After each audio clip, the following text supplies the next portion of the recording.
देश में हो रहा है उसी के समर्थन में बोधगया दो मुहान चौराहे पर आंदोलन की तैयारी हुई है और हम लोग सुबह 9 बजे से इस आंदोलन को शुरू किए हैं। हम लोग की मांग है कि न्यायपालिका ने जो 1 अगस्त 2024 को SC/ST आरक्षण के खिलाफ जो फैसला दिया उसमें क्रीमी लेयर के लगाया और वर्गीकरण किया, हम लोग इसके विरोध में हैं क्योंकि शेड्यूल कास्ट में जो वर्गीकरण की बात की जा रही है उसमें योग्य व्यक्ति को बाहर करने की बात कर रही है। क्रीमी लेयर की बात हो रही है। क्रीमी लेयर से वही होगा जो आदमी थोड़ा सा लायक हो गया है, आरक्षण लेने के लायक हो गया है, उस आदमी को हटा देगा।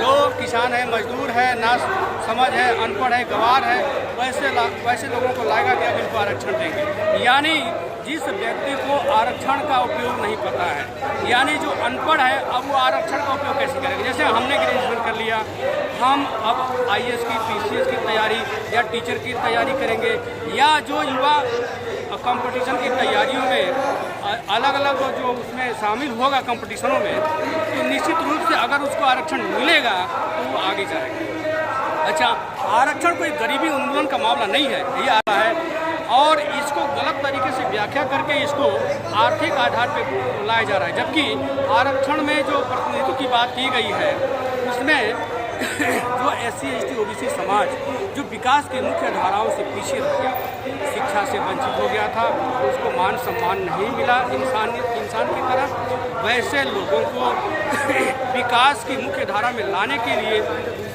बाबा साहब ने संविधान में प्रतिनिधित्व का अधिकार दिया। अगर इस देश में 85% बहुजन समाज की संख्या है तो 85% लोग क्लास 1, 2, 3 की नौकरियों में दिखने चाहिए। लेकिन आपको दावे के साथ हम कह सकते हैं कि क्लास 1 की नौकरियों में मात्र 2-3% ही शेड्यूल कास्ट के लोग नौकरी में गए हैं। क्लास 2 में वही कंडीशन है।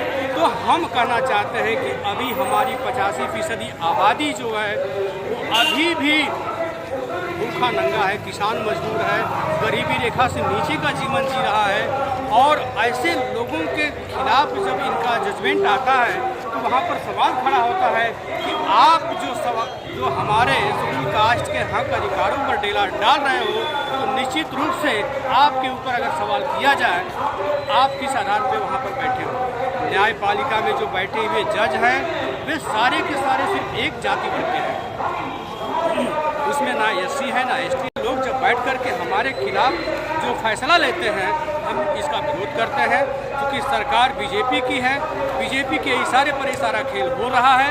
तो निश्चित रूप से अब तो चुनाव का समय ख़त्म हो चुका है, इसलिए इनका ऐसा डिसीजन आ रहा है। तो हम तो चाहेंगे कि अगले चुनाव में अगर BJP के लोग जनता के बीच में जाएं तो जनता इनसे सवाल पूछे, तो हमारे हक अधिकार की जब बात आती है उस समय तुम कौन सा फैसला लेते हो, समर्थन करते हो कि विरोध करते हो।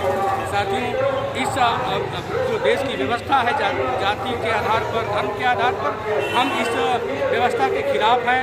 कॉलेजियम सिस्टम के द्वारा जो जज नियुक्त किए जाते हैं उसकी परीक्षा लो, परीक्षा ले करके तुम न्यायपालिका में जज बनाओ, समझ में आ जाएगा कि तुम्हारी औकात क्या है। तुम अगर आरक्षण हमारा देख रहे हो और हम तो ये समझ रहे हैं कि तुम अघोषित आरक्षण लेकर के तुम्हारी पीढ़ी दर पीढ़ी जज बन रही है, तुम्हारा पीढ़ी दर पीढ़ी IAS बन रहा है, तुम्हारा पीढ़ी दर पीढ़ी सांसद बन रहा है, मंत्री बन रहा है। तो इस तरह से ये हमारे SC/ST OBC समाज के लोगों को आगे बढ़ता हुआ नहीं देखना चाहते, उनको रोकने का प्रयास चल रहा है। इसके विरोध में हम लोगों का आंदोलन है और इस आंदोलन को शाम तक चलाएंगे, सफल करेंगे।